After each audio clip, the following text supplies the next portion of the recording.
Imagine riding into a quiet valley at sunset, mist coiling around the trees, the air heavy with a strange metallic sweetness. Then, as the fog parts, you see them, thousands of figures swaying in the evening breeze, not statues, not trees, bodies impaled, arranged with geometric precision. Even the horses refuse to move forward. What kind of ruler builds forests out of human beings?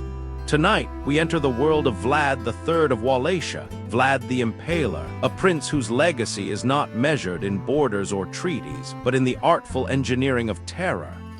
Was he a monster, a patriot, or something stranger, a man who mastered the psychology of fear so completely that even hardened conquerors turned back? Stay with me. The deeper we go, the more the line between myth and history fractures.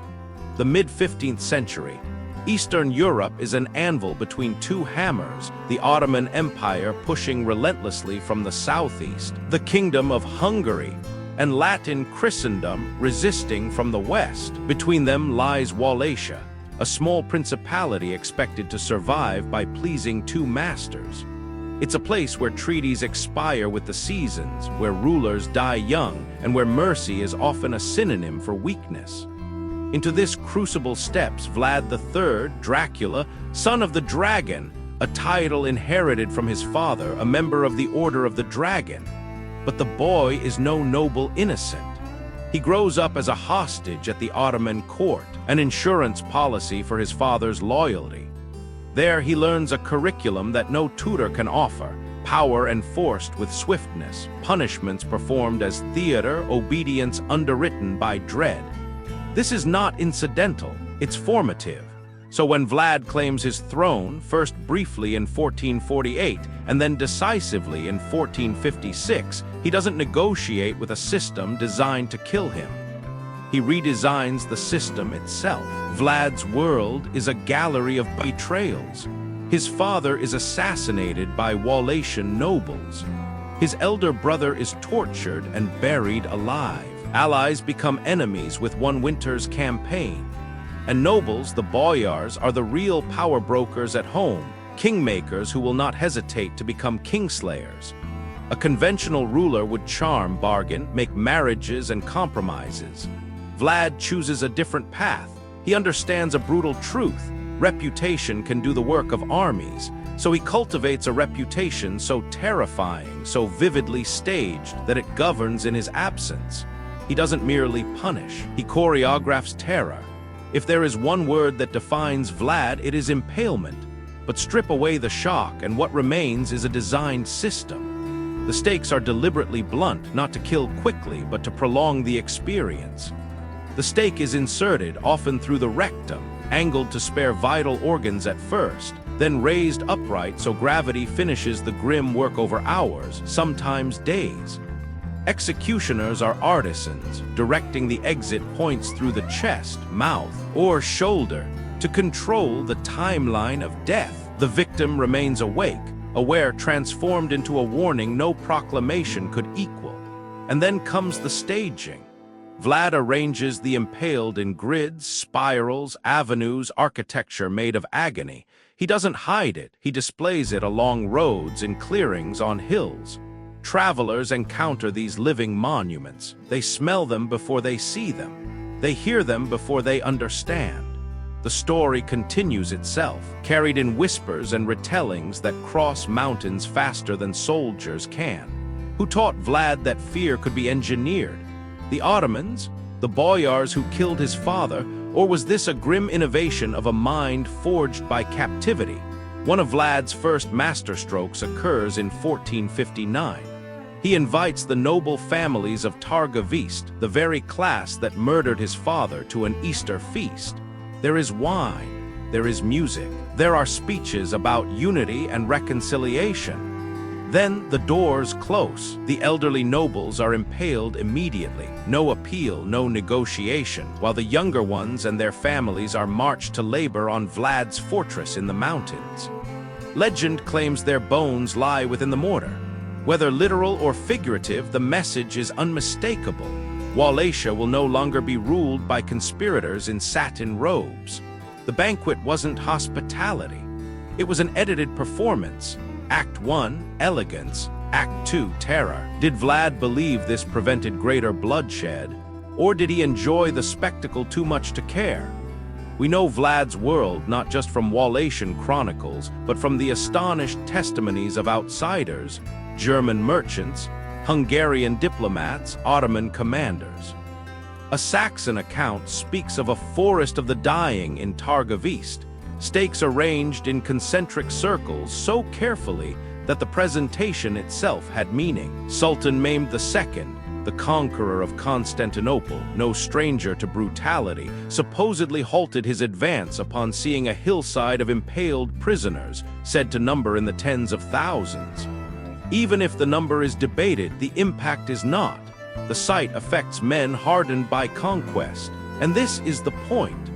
Vlad does not only fight armies, he fights their imaginations. He also practices a dark craft of information warfare. Captured enemies are sometimes released, alive, unharmed, bearing detailed stories of what they've seen. Not propaganda, but eyewitness testimony weaponized. Those survivors become involuntary heralds of his legend. And legend, as Vlad knew, can do the work of a fortress. One story, notorious even in its own time, an Ottoman delegation arrives to negotiate. They refuse to remove their turbans, citing religious custom. Vlad nods, almost kindly, then orders the turbans nailed to their skulls, literally, before having them executed and displayed. Is this episode embroidered by hostile accounts? Quite possibly. But the tale's survival is telling. It captures the essential truth of Vlad's method: violate the rules, erase immunity, redefine the boundaries of what opponents think is possible. Ambassadors in this new logic are not messengers, but instruments, props in a wider theater of shock. When a ruler makes a public ritual of breaking taboos, what taboos will the world break in return? In 1462, the Ottomans march on Wallachia. Vlad cannot win in open battle, he doesn't try. Instead, he turns his country into a dream logic of dread. Villages appear normal from afar, roofs intact, courtyards swept.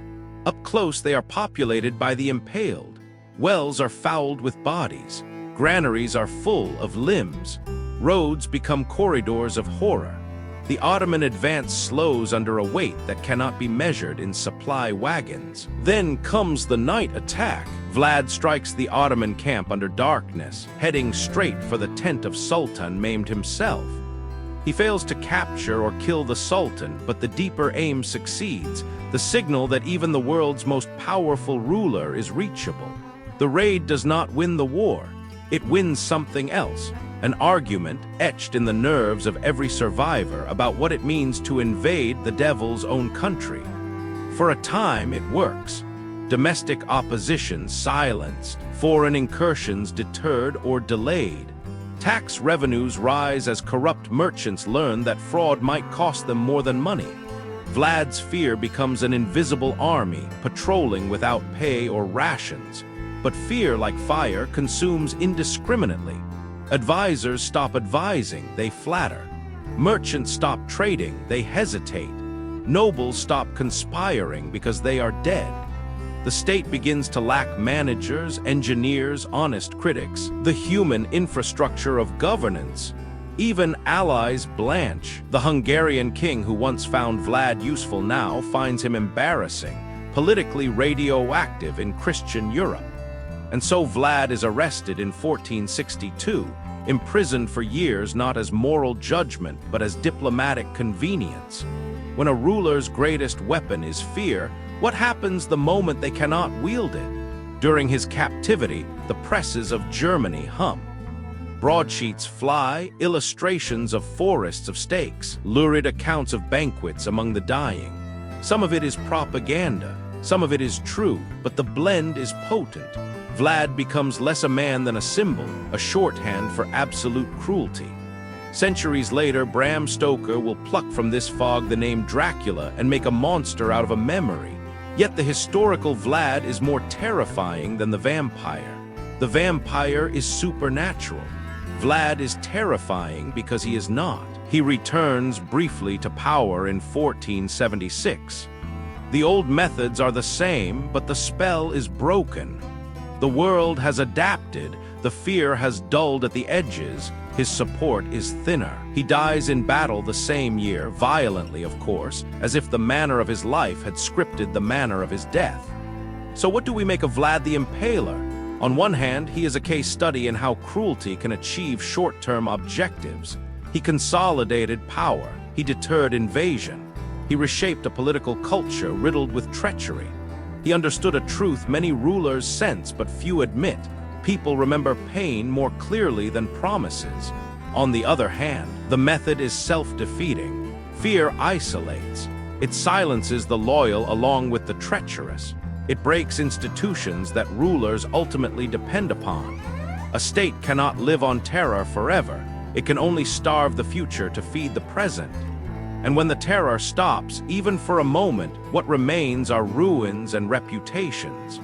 As one age ends and another begins, the system you built to keep you safe becomes the reason no one will save you. Was Vlad a necessary evil of a brutal age, or a proof that necessary evil is the most dangerous lie in politics? Modern readers often ask, was he mad? The record points to something more unsettling than madness. Many of his actions are strategically coherent, timed, staged, targeted at specific audiences. Yet the precision of the suffering, the relish reported by witnesses, suggests a sadism that exceeds mere necessity. It's the hybrid that chills, rational calculation fused to a taste for cruelty. When those two meet in a throne room, the results can shape continents. Why revisit Vlad now? Because his story is not a medieval curiosity. It is a warning label for power. The tools have changed, surveillance instead of spies, drones instead of horsemen, but the logic of fear remains temptingly efficient. Spectacle still shapes politics. Rumor still outruns armies. Reputation still governs in the gaps.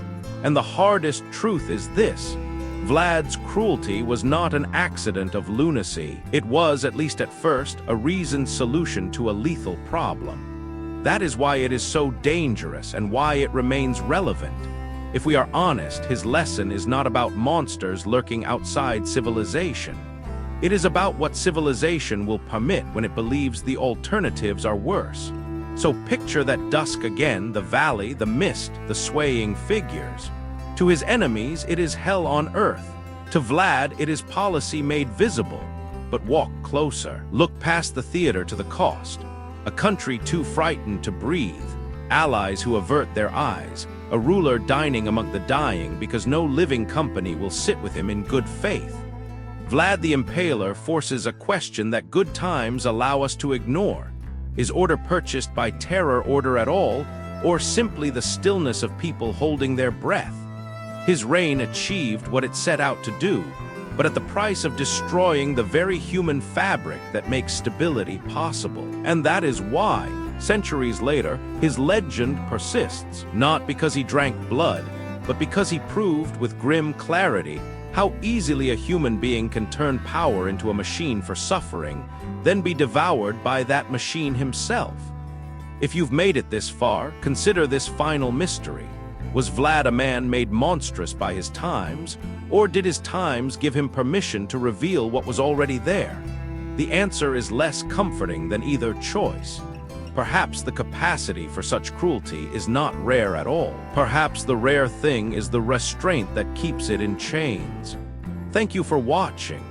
If you want more deep dives into the shadowed corners where history meets myth, subscribe and tell me, which figure should we unmask next?